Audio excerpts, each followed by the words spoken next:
Good morning po. Ayan po, naikabit na nila yung pangalawang spiral. Ayan, dalawang yan, kinabit na ni na Kuya Carlo at ni Kuya Jason. Ayan. Susukloban po yan ng tangke. Ito, kaya isusuklob dyan. Break time po ngayon. Ayun po yun. Meron pa pong ilalagay sa gitna. Dalawa lang po sa ang ilalagay, isa sa ibabaw daw at saka isa sa ilalim. Doon sa side na po ilalagay yung panggitna. Yan, ito po yan. Mga tangke niya. Yun, hanggang doon. 4 po na tangke.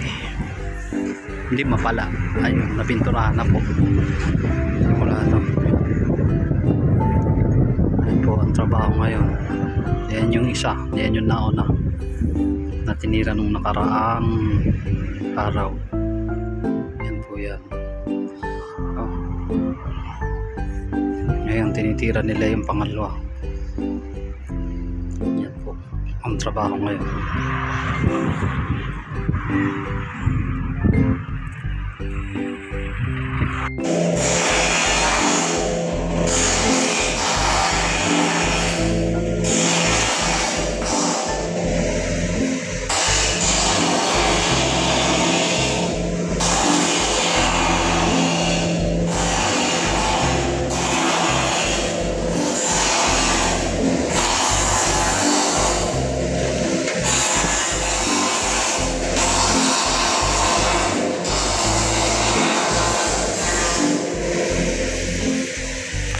Yan po, lilinisin natin.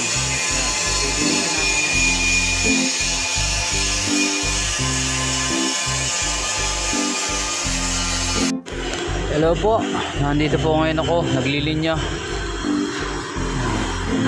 ng guhit ng tangke.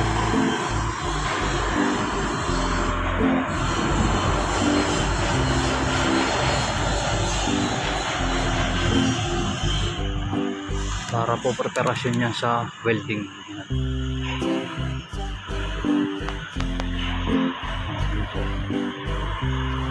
Ayan po yung mga tangke na panibago. Tapos yung spiral na ginawa, ipapasok po yan dun sa loob ng mismo ng tangke. Yan po, na testing na po nila, na hydro na po nila kung may tagas o wala. Yan po ang trabaho namin ngayon dito. Tapos dito ako nag-grind para preparasyon pag minelding.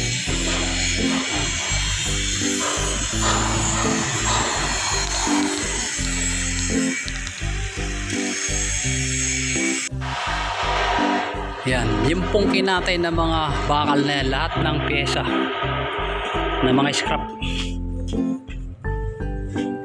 Yung pong mga kasama kong mga lokal ang magbebenta niyan, pinakambigay na sa kanila yan. Yung lahat ng scrap na bakal. Kadalasan, ganun po ang sistema dito. Pag kinatay nila yung isang pyesa, mga bakal, sila nagbebenta nun. Stainless, aluminum, yung carbon steel, yan. Sila po nagbebenta nun. Butas na to. Yan po yung labas.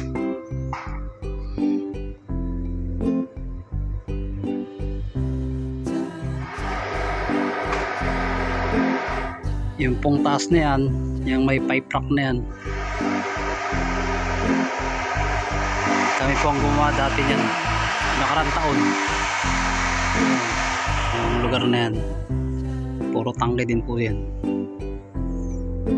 Mapapanood nyo po dun sa iba kong videos. Yan.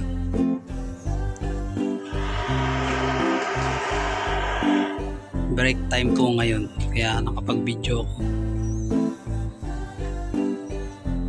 Nakaihuwi ito.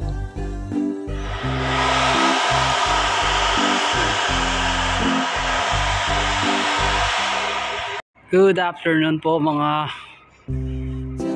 kaibigan, at nandito po tayo sa panibagong project ng aming company.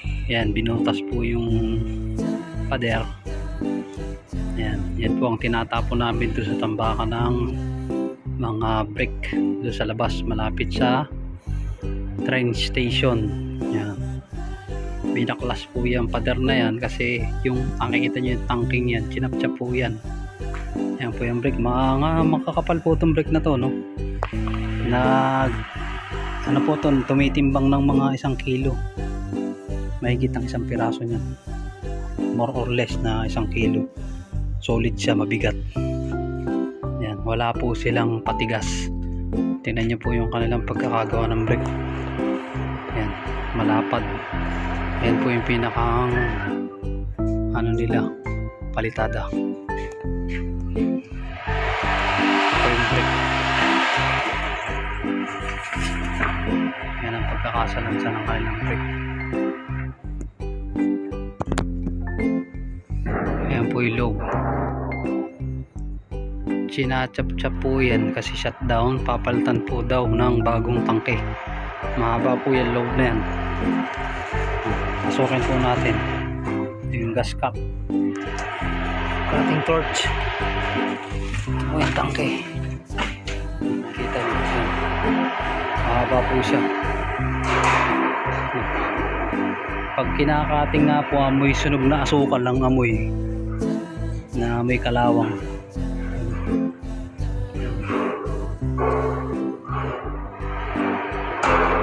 Haba po. Dito po kami dati gumawa sa taas.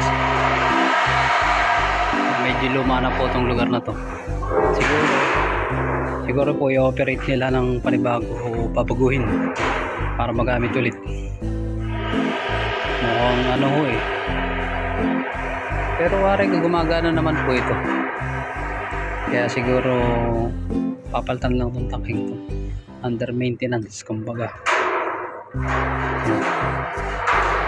Shutdown, sugar factory. Yan pong pinatay na mga